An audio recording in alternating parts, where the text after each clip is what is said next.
মাশাআল্লাহ সকালে পরিষ্কার পরিচ্ছন্নতার কাজ চলছে অফিসে। আর খুব নিরিবিলি, ব্যস্ততম রাস্তার পাশে অফিস, তারপরেও যথেষ্ট নিরিবিলি। মাশাআল্লাহ, এই হলো বিষয়। সবাই ভালো থাকবেন। পেঁপে গাছ বসাইছে টপের উপরে, কিন্তু পেঁপে গাছের যতটুকু মাটি দরকার পাইনি, তো গাছের এই হাল।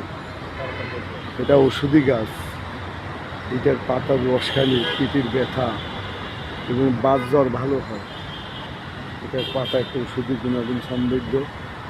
আর পেঁপে আমরা শুধু পেঁপেই মনে করি। পেঁপে গাছ, পেঁপের পাতা ওষুধি গুণাগুণ, পেঁপে পাতার রস এবং তুলসী পাতার রস, মুনগা পাতার রস একত্রে পান করলে অনেকগুলো রোগ থেকে মুক্তি পাওয়া যায়। আলহামদুলিল্লাহ।